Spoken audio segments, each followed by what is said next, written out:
Welcome, everyone.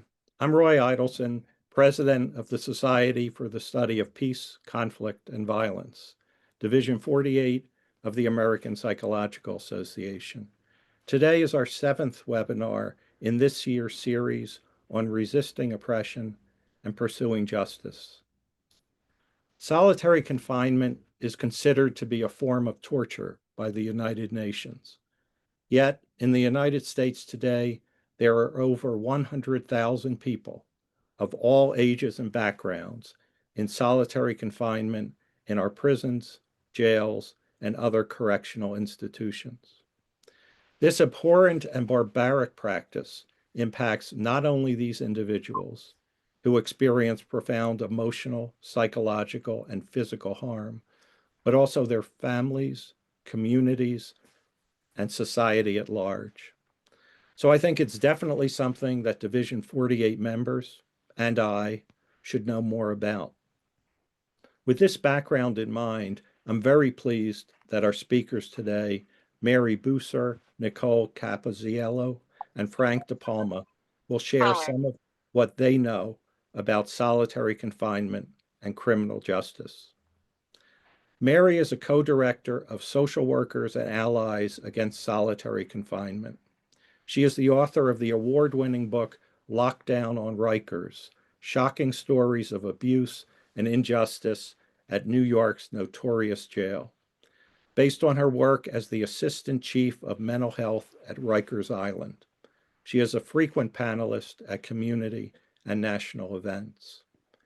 Nicole is also a co-director of Social Workers and Allies Against Solitary Confinement. She recently completed her doctorate in social welfare at the University of Buffalo, where she engaged in community-based research, as well as activism and organization around criminal legal system reform as a member of local and state-level groups. Frank was incarcerated for 43 years in the Nevada prison system for an initial nonviolent charge. He was held in solitary confinement for over 22 years. Since his release in 2018, he has advocated for the abolition of solitary confinement and for humane treatment of prisoners. Last year, he published Never to Surrender, 22 Years in Solitary, The Battle for My Soul in a U.S. Prison. Please post your questions in the Q&A box below as we go, and hopefully we'll get to them before the hour is over. I'll now turn things over to Mary, Nicole, and Frank with much appreciation. Thank you so much, Roy. I'm going to try to pull up my screen here, so if people could just let me know that they're seeing things. All good?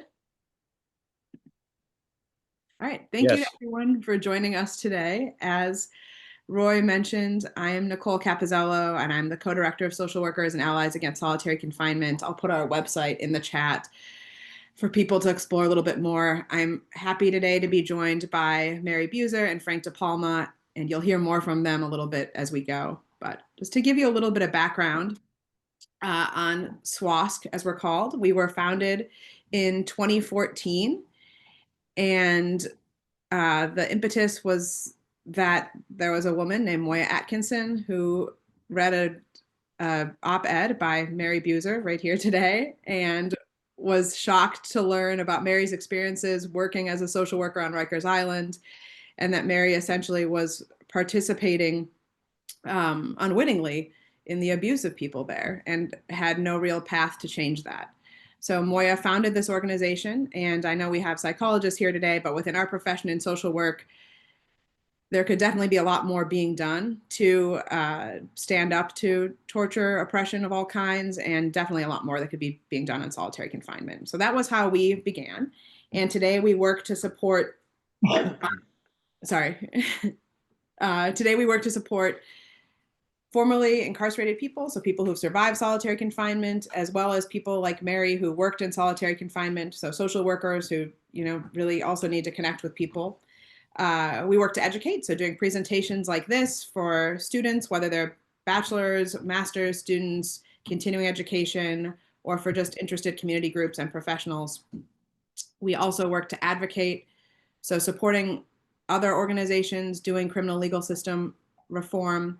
And then we have our own piece of legislation that we're working on getting passed in New York State, which would end the torture or end the participation of social workers and other healthcare professionals in the mistreatment of incarcerated people. So that's a very exciting bit too. And if we have time, we'll talk a little bit more about that today. And as Roy mentioned, if you have any questions, feel free to put them in the chat just to kind of hold them there. And we'll generally save all of them till the end though, and then answer them all as kind of a group. So to give you a little bit of context before we totally go into solitary confinement on just mass incarceration in the United States, as I'm sure many of you know, we're rather infamous for our incarceration, and that continues to be the case. So we only have about 5% of the world's population, but last I checked, 21% of the world's prisoners, so pretty bleak. And that number grew exponentially from the 1980s until recently. So there's a lot of reasons for that, you know, sentencing laws as well as the war on drugs. But regardless, we're now at about 2 million people incarcerated. And this is a system in which people of color are disproportionately affected and represented. And that ends up also being the case in solitary confinement, as we'll talk about.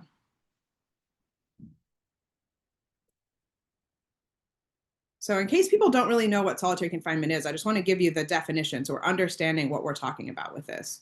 So this is the practice of isolating people in closed cells for 22 to 24 hours a day without meaningful human contact. And that can go on for periods of days, months, years, or decades.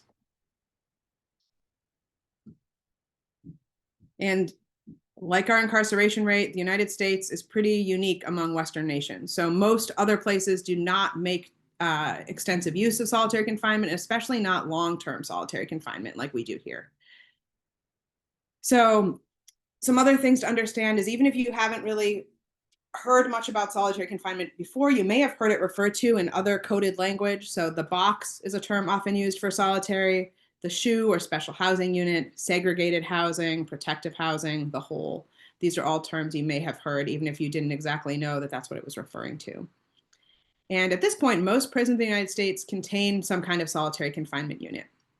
And most local jails do as well. So those would be entire parts where people are being held in this isolation. And then, very depressingly, there are also supermax prisons, a few of those across the country, famously California's Pelican Bay, as well as ADX in Florence, Colorado are some famous ones, right? And they are composed entirely of solitary confinement cells. And as we'll talk about a little bit more as we go, solitary also exists in immigration detention and juvenile facilities. And just a little bit more on the racial disparities here. There's not as much research on this as we would like, but unsurprisingly, what there is pretty dark.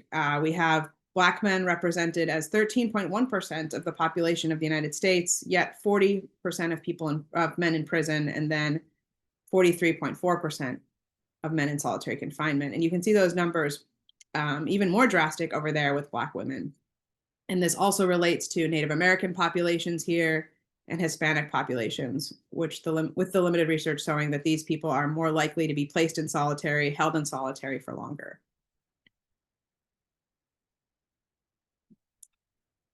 So very importantly, and I think particularly relevant to your group, is that the UN has deemed all long-term solitary confinement, so solitary over 15 days, to be torture. And this is based on Juan Mendez's report dating back to 2011. And since this report came out, it really gave a lot of ammunition to us as a group and other groups working to end long-term solitary confinement, because we were able to say what we knew all along, which was like, this is incredibly damaging to people. You can see this in so many ways. And in fact, isn't only damaging, but is torture. And we know that because after 15 days, your brain starts to change. There could be irreparable damage, right? And that's not very long in the grand scheme of how solitary has been used. So to be able to say that over 15 days is torture is really powerful. So his report also said that solitary confinement should be used only as a last resort, so even for shorter amounts of time, and then that many groups should be not ever subjected to solitary. So people with intellectual disabilities, juveniles, pregnant women. And his report also suggested that we publish data on this, including suicide attempts and self-harm. So despite this very powerful report happening, little has changed in the United States, and the numbers have even gone up. So Roy mentioned that we were at over 100,000. The most recent report said 122,000 people are in solitary confinement right now in the United States, and I would guess that number is probably higher due to what's going on in our immigration detention facilities as well. So I'm going to turn it over to Mary to talk a little bit about the impacts of solitary confinement. Thank you, Nicole. Yeah. I think this picture, whenever I look at it, is, as they say, a picture is worth 1,000 words. The suffering that we see inside this cell conveys just somewhat of what people endure, the hopelessness, the isolation, the loneliness. It's a horrendous practice that we employ. And if we take a look at the impacts, the further impacts, solitary confinement is first and foremost a psychological punishment. And for those of you who suffered from depression, et cetera, we know how painful those states are. Solitary confinement induces it. When I worked at Rikers Island, and I was actually acting chief of mental health in the solitary confinement unit, when I first started there on my very first day, I was told words that I will never forget. If they had no mental health issues before they entered solitary, they do now. And truer words were never spoken. Depression, hopelessness, anxiety, hallucinations, paranoia, self-mutilation, all of this. We dispensed medication by the barrelfuls to try and treat people for these terrible states of mind. And I remember asking myself when I first started there, what kind of a punishment is this that people need to be medicated in order to endure it? Suicide. Our major mandate working in there was to see that people did not kill themselves. And they didn't care how much people suffered, but they did not want people to die, which is a very, very great risk, because 7% of the entire prison population, as we saw, those numbers are staggering, but 7% are in solitary, and yet 50% of all the suicides in the prison system take place in the solitary confinement unit, which is very telling that people will kill themselves to escape this. And not only does solitary confinement affect people psychologically, but it also has physical impacts in many ways that you would never even think about. Depending on the length of time you are in there, that's a big factor. If you just look at vitamin D, people are not getting any sunshine. Theoretically, you get an hour out of the cell a day, which rarely happens for a variety of reasons. So you're not getting exposure to normal daily, sunshine. And vitamin D deficiency is very prominent for people in solitary, increasing the risk for bone breaks, fractures. And we're learning a lot more about vitamin D, how essential it is for healthy, to maintain good health. And people in solitary are seriously lacking. And you can bet your bottom dollar they do not walk around giving people vitamin D supplements. They really couldn't care less. For older people, heart conditions, diabetes.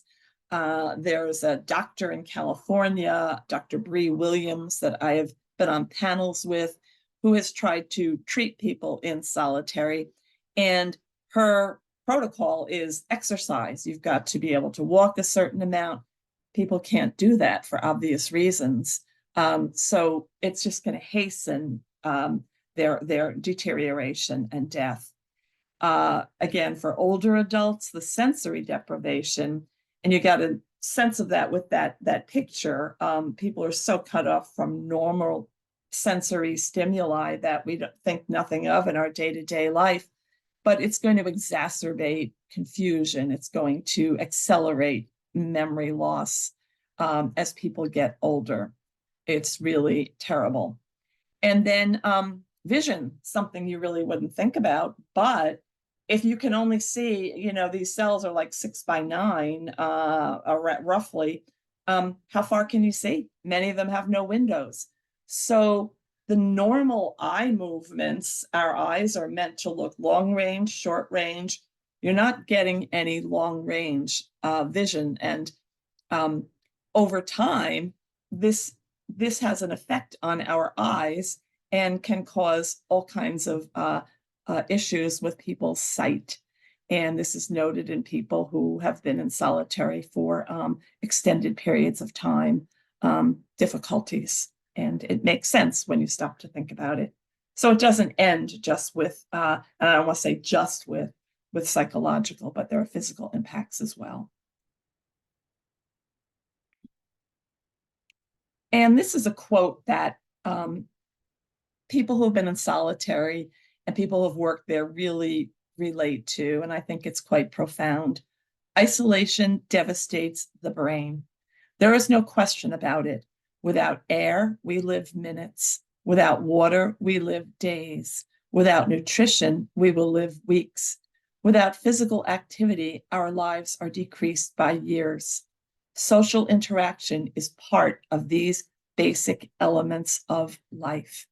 And I think truer words were never spoken. Social interaction is essential for human beings. We are social creatures just by our design. And then there are neurological impacts.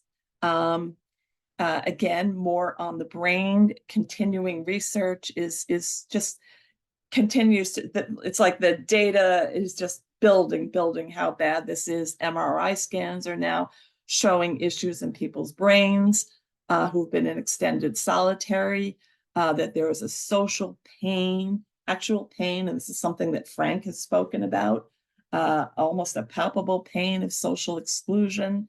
And studies on dementia, Alzheimer's have found links between these diseases and self-reported loneliness or social isolation. Again, isolation in general is a terrible thing for all of us. And our need for connection never goes away. It's not like you're in solitary for a period of time and you adapt. No, you deteriorate and you try to connect with others. More frequently, you create fantasy worlds to have something to connect to. So, yeah. And then there is the issue of post-SHU. This is a SHU standing for Special Housing Unit. It's one of the euphemisms, and there are a million for solitary. I'm exaggerating, but many. Anyway, Dr. Terry Coopers is one of the national authorities on solitary confinement. He coined this phrase, post-SHU impact. And what this refers to is what life is like for people after solitary. It's not a matter of simply unlocking the cell, saying, come on out, everything's rosy now. Very much a function of how long you have been in that cell. But there are certain things that are pretty predictable when a person is released. Number one is PTSD, jumping at different sounds, different sights. Again, you've been cut off from normal stimulation. It's overwhelming for people when they come out. Disorientation. You haven't had a calendar. You don't know what day it is while you're in there. There's a loss of sense of time. So the things that we take for granted are all out of whack for people who are coming out of solitary. Anxiety, rumination, talking again and again and again, going in circles, Agoraphobia is a big one, and I think Frank might speak about this. He could not come out of that cell, and that happened, never had this before solitary. And this is a tendency in people who are kept in small cells, have a very difficult time now coming out into the open. Hypervigilance, heightened suspicion of other people, difficulty connecting with others, and a heightened risk for suicide. So the damage continues. And if we look at the increased risk of premature death after release, we see no solitary and solitary. We see the differences in opioid overdoses are not uncommon, homicide, suicide. The likelihood of this increases when a person has been held in solitary confinement. So the idea, that solitary confinement somehow diminishes violence is backwards. It absolutely creates more.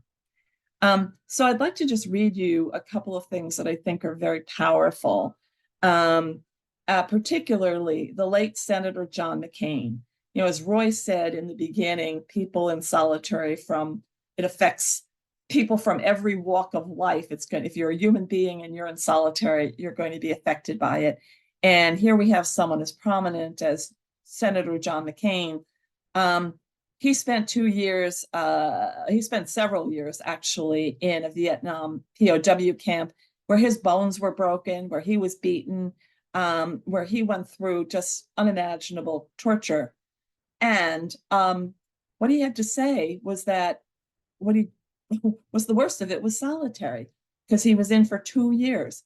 Crushes your spirit, weakens your resistance more effectively than any other form of mistreatment. And I think that's very powerful, very telling about just the damage of solitary confinement.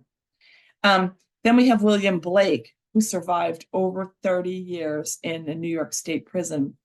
And he said, "I've experienced times so difficult and felt boredom and loneliness to such a degree that it seemed to be a physical thing inside, so thick it felt like it was choking me, trying to squeeze the sanity from my mind, the spirit from my soul, the life from my body."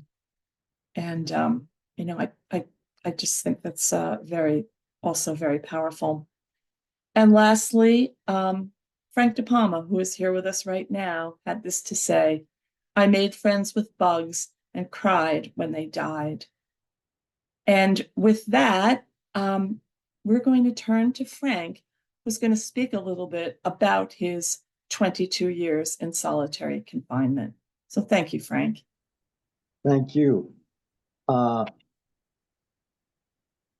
was thinking, what would I want to talk about? There was a lot that I experienced, but one thing it did teach me solitary confinement, because it taught me what it means to be human, what it is to be human, because solitary confinement robs you literally of everything it takes to make you human, and that's each other. I got so lonely. The aloneness became so much more than just words to describe an emotional state of being. It became substantive. It became alive in its own ugly way. And it began to crush me, just literally crush me. It was the worst pain I've ever, that loneliness, it became deafening, crushing. And you talk about suicides. Well, I want to talk about those that I've known who have lost their minds and how they did it. It was through, as Mary mentioned, imaginings. We create fantasies that become in real time. For me, I would meet a woman and we'd go out and we'd talk, and that sustained my need for a relationship, to for a while. But apart from me, I stopped fantasizing.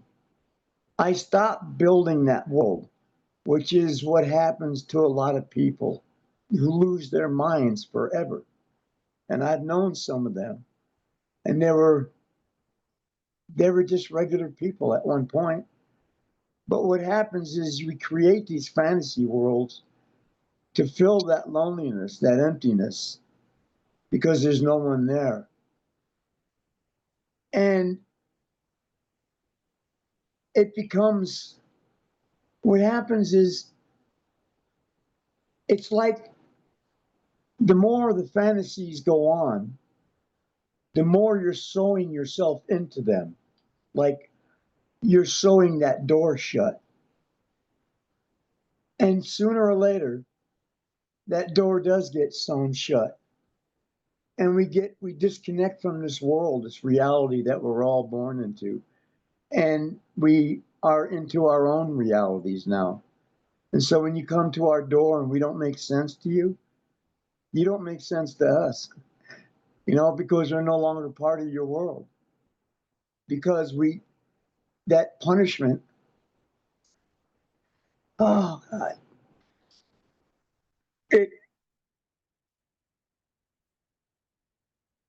it's a torture. It's a torture that I don't believe any moral human being can know about it and allow it to continue. I don't think we're that cruel of a species. That's why I'm doing this. This is my purpose in it, is to end this torture. As I said before the Senate Judiciary Committee, I said it would have been more humane to have taken me out back and put a bullet in my head. And I mean that. I mean that. I would choose instant death over going back to solitary confinement. It's not a punishment. It's not a punishment, and it needs to end. Thank you. I'm sorry. Thank you, Frank. Thank you. That is so heartfelt, and I just want to mention that we're very privileged to be working with Frank and to be amplifying his experience. And we've often felt like we might be re-traumatizing him, and he resists that and says, nope, that this is part of actually his mission. And just so you know that,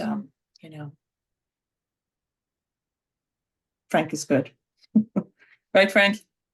No, yeah. Thank you, Frank. All right. Something you felt. Oh. All right.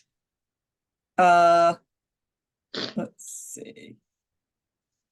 Where are we? Oh, yes. Thank you for putting that up, Nicole. Frank's book. It's a good story, a good read. All right.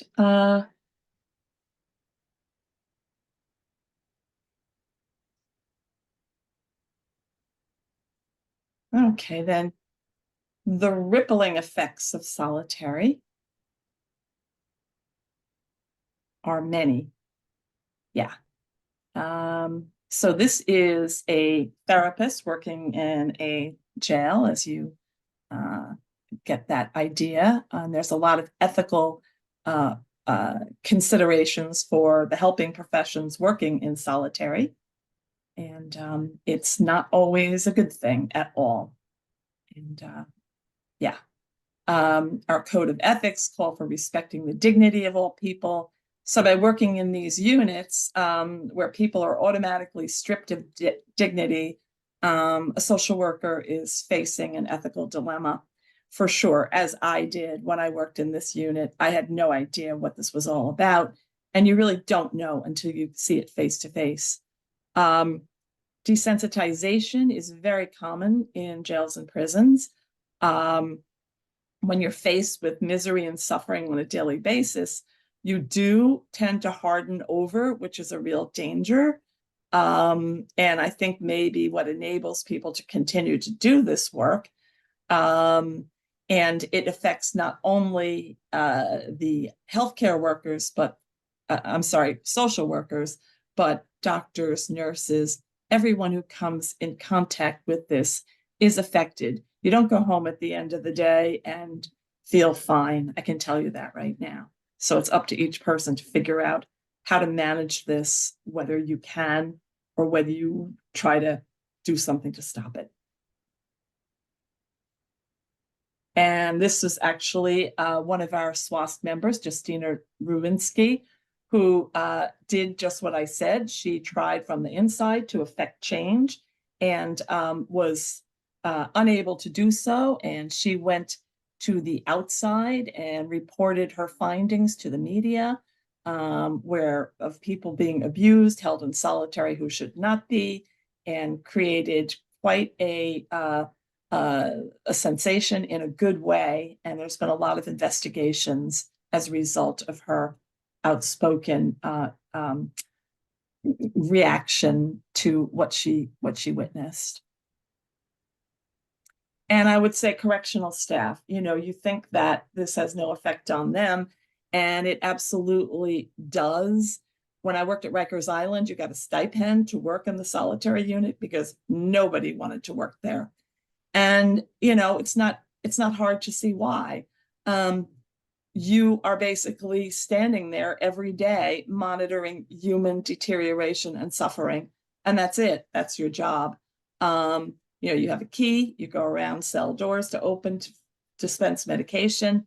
And the looks on their faces were to me, kind of desperate, basically trying to figure out how they could get moved to another post, like maybe working in the parking lot, maybe getting as far away as they can from this.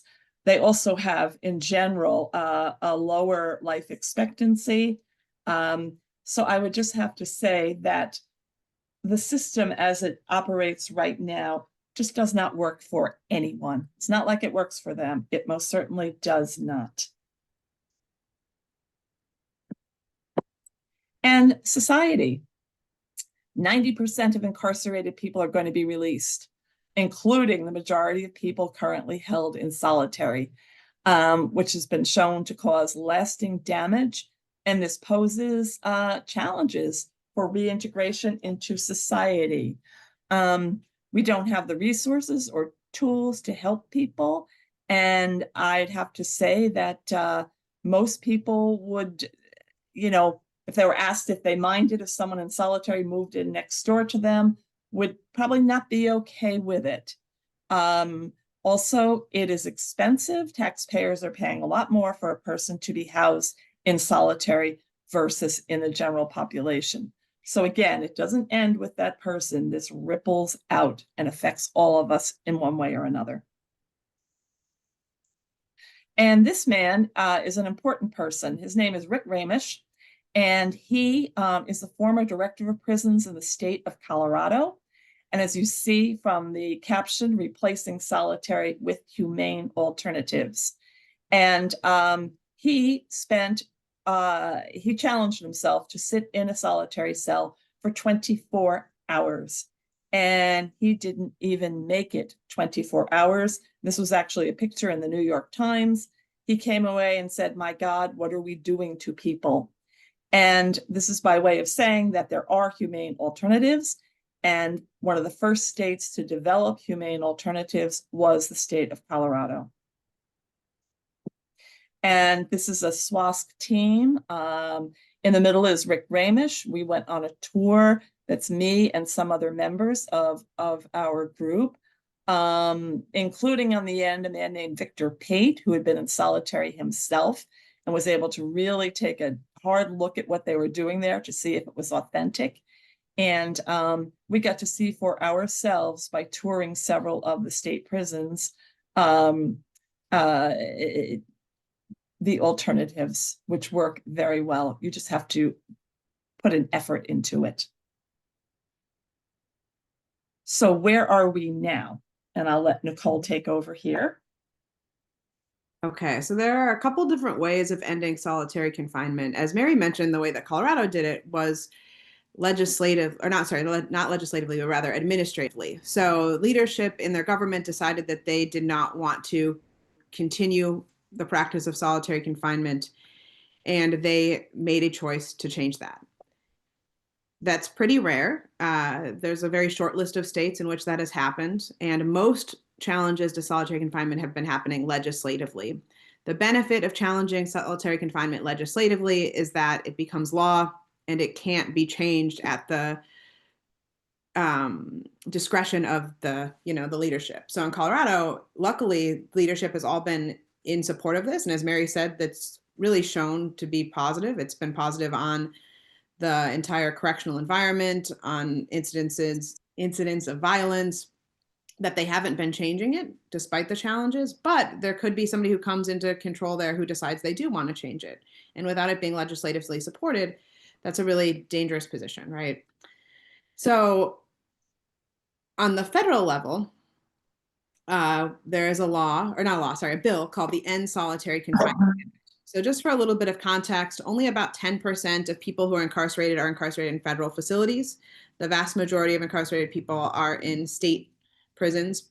However, this bill is modeled on what we call Mandela rules, and would end solitary confinement after 15 days. So no more long-term solitary confinement, and using it in only very brief periods when entirely, if is a last resort, really.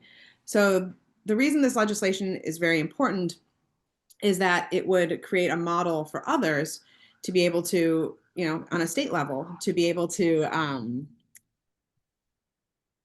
sorry, I got distracted by that red line that appeared, but anyway, it would create a model for states to be able to introduce their own solitary confinement legislation, and also would, of course, help the 10% of people incarcerated in federal facilities. So this is sponsored by Cindy Kamlager-Dove in the House of Representatives, and then Senator Ed Markey. And where this is right now is that it is reintroduced this year because of the current political situation in every branch of government. It's not looking particularly good that this is going to be passed in the immediate future, but we're continuing to advocate for it. And then on the state level, just for a little bit of context, I know people could be coming from anywhere on this call today, but there has been some energy around ending solitary confinement across the country in various states.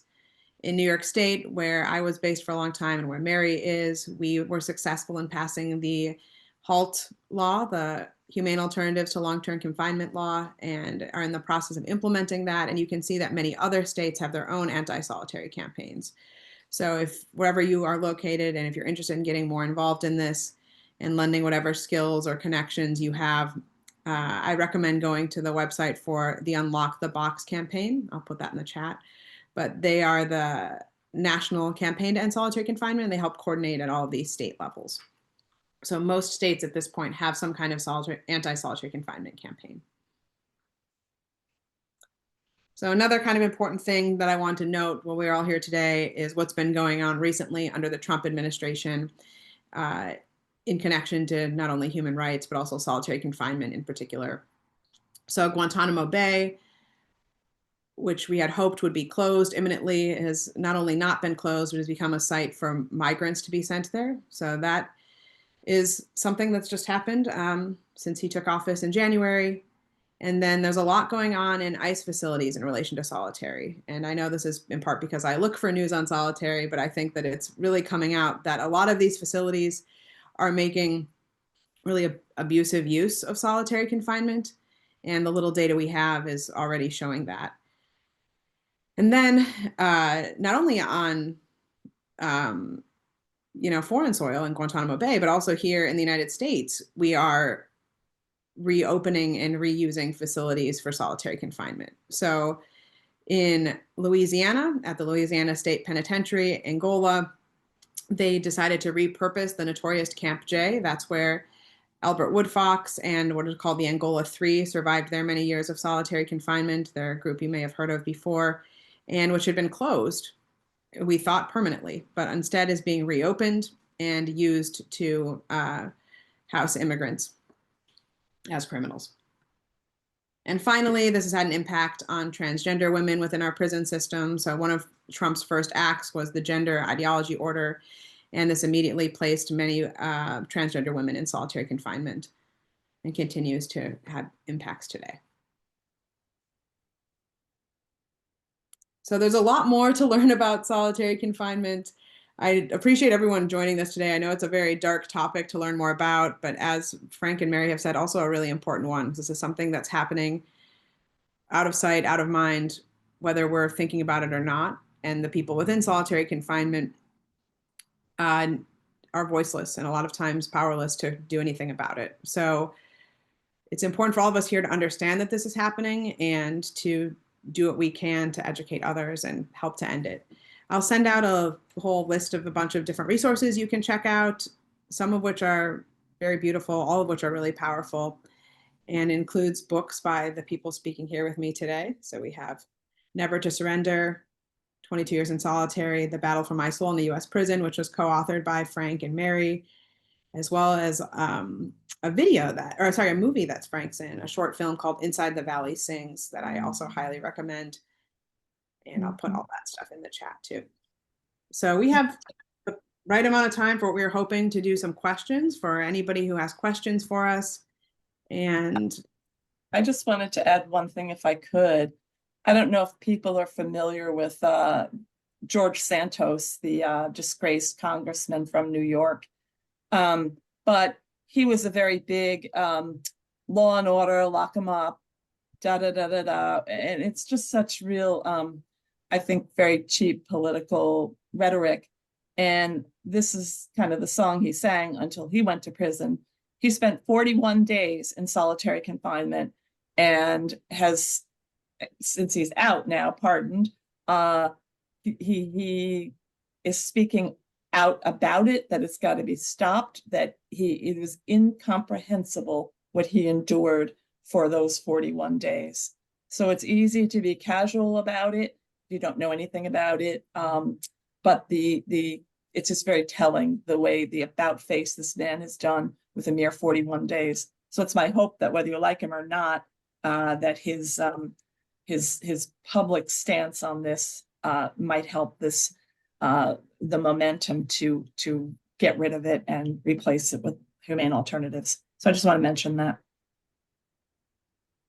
Thank you, Mary. And I put up our contact information. So our website is there, our email address. I'll put these things in the chat as well. And then also where you can find us on social media. So if you want to learn more about us or connect, we definitely encourage that. And we'll take some time now for any questions people may have.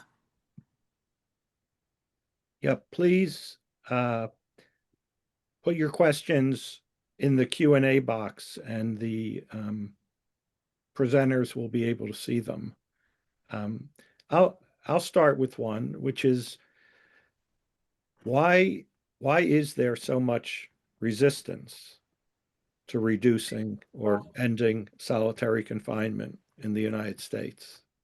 You know, your accounts are devastating and really valuable, obviously, in terms of the effects, and yet there's clearly powerful resistance. I mean, how do you make sense of it? Can you?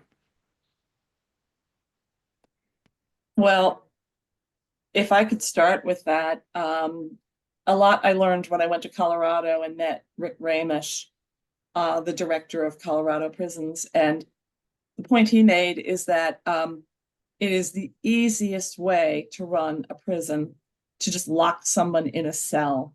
It is a very, for lack of a better word, handy management tool. You just put people in cells and walk away. And he said there's no excuse for resorting to that, but he said the quick answer to that is it's the easiest thing. What they did in Colorado requires much more effort. There are people who are violent who have to be managed. But I think also people don't really know just how bad it is or don't believe how bad it is.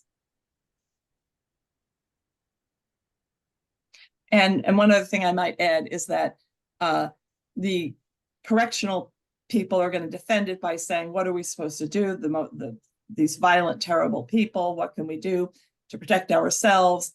And the reality is, when I was on Rikers Island, which is huge, at that time, the solitary confinement unit was 500 cells, if you can imagine that. And what I discovered, though, was at least 75% of the people in those cells were not in there for anything violent at all. So it's very much blurring things to say that they're all in danger. It becomes like a de facto, you've got too many postage stamps, you go to solitary. It's just the answer to everything. So it's not, what they tell you is very inflated about exactly who is in these cells.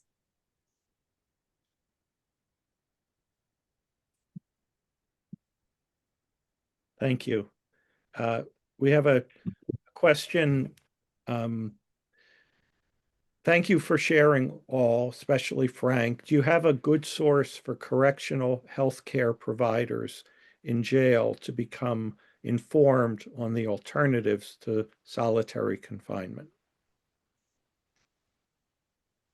Mary, I'll let you take that one. I thought there would be more questions on the alternatives. I don't quite understand it. Are correctional health staff aware of alternatives? Is that the question? I think it's, what are they? Yeah, sorry, go ahead, Roy. No, what if people want to learn more about alternatives, where can they go? And that may have been some of the information, Nicole, that you shared in a slide, but if people want to learn more, especially those who are involved in correctional health care. I would say that institutional changes have to come not from the healthcare staff. Potentially it could, but more from the people who run it, the corrections staff. And they're the ones who are most resistant to changing. They have a saying, when you work there as a healthcare professional, you're a guest in our house. You have very little, this is the dilemma, the ethical dilemma when you work in there. You have very little say about how people are treated. And it's their mission and your mission are very different. So I think it's important for people to know there are alternatives.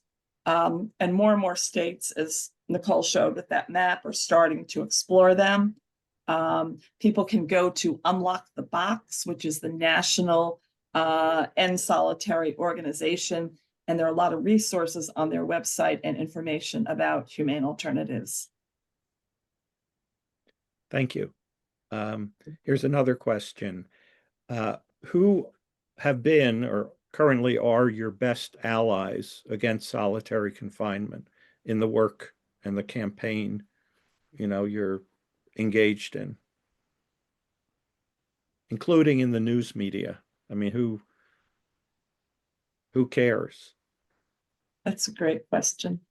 Not enough people, but it seems to me people who have felt it themselves, like George Santos.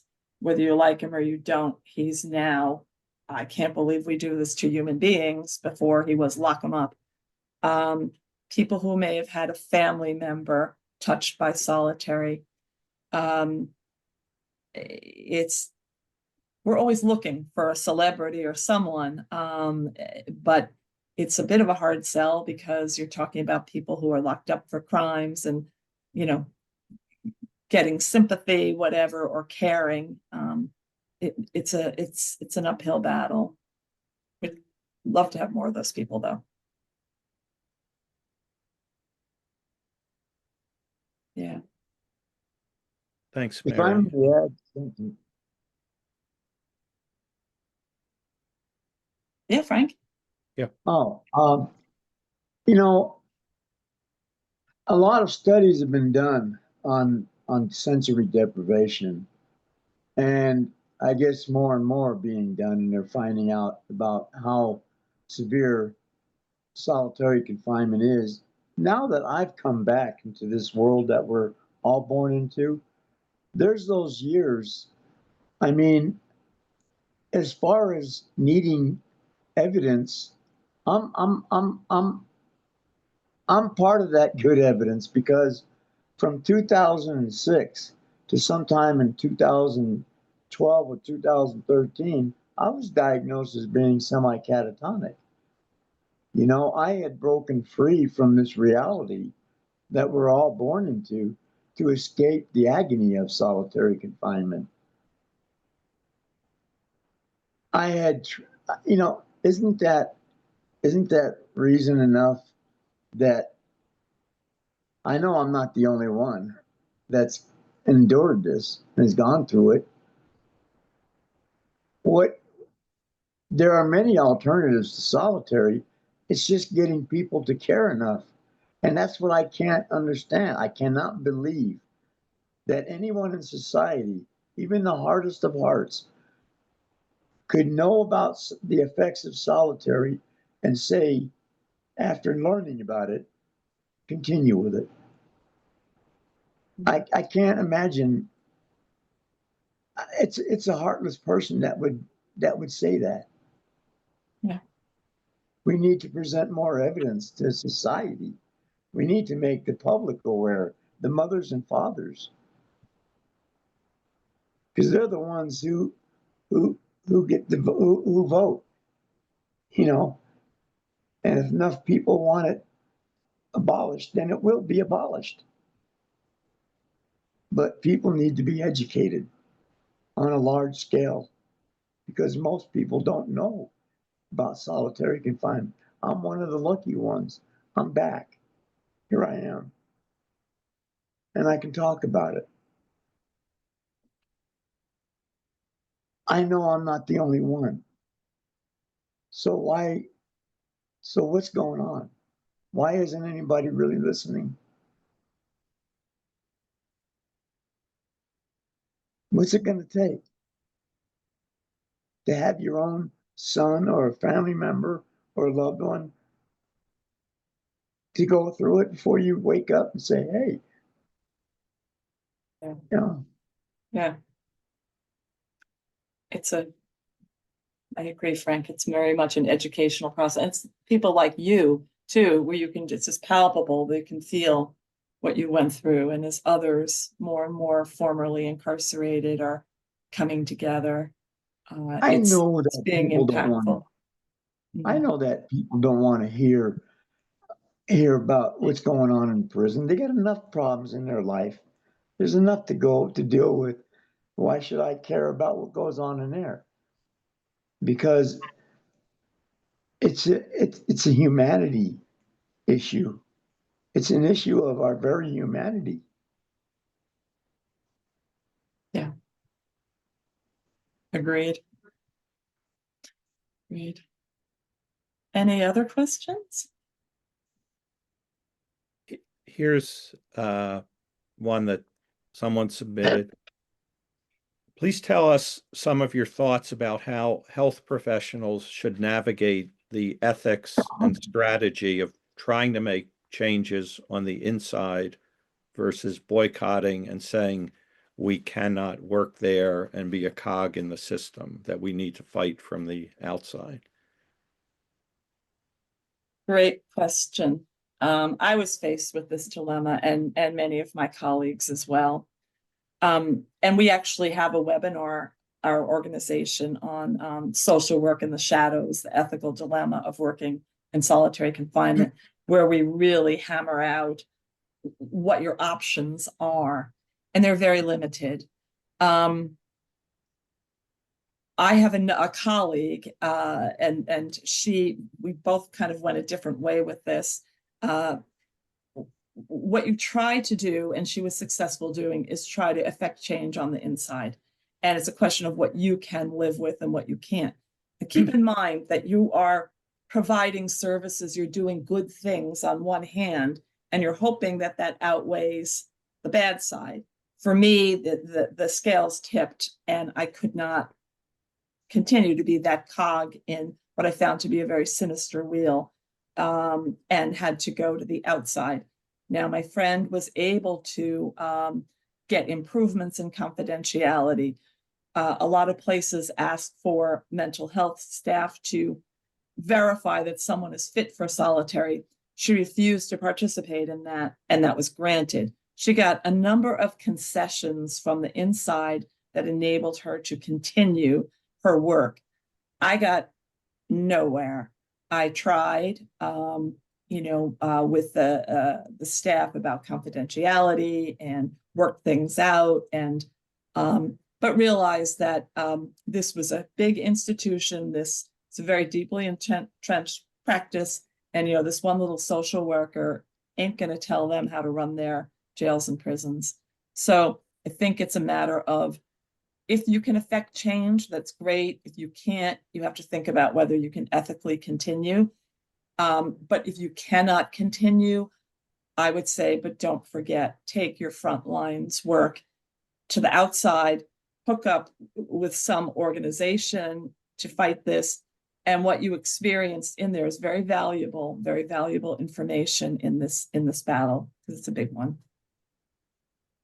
Yeah. Thank you, Mary. It's our hour is pretty much over. I want to share one comment that was made by an attendee, which is, Amen, Frank. Thank you for your courage and wisdom. It is much appreciated in this dark world, and now more than ever. Solitary confinement is torture, period, full stop. So thank you, Mary, Nicole, and Frank, and to everyone who attended. This was a really valuable hour for us. I want to remind people that we host a webinar every month on topics related to resisting oppression and pursuing justice. And if you're a member of our society, Division 48, you'll receive notice whenever these webinars are scheduled. If you're not a member, we'd love to have you join us. You don't have to be a member of the American Psychological Association in order to be a member of our society. And you don't need to be a psychologist either. Certainly social workers and others are more than welcome. We would love that. And you can join online at peacepsychology.org.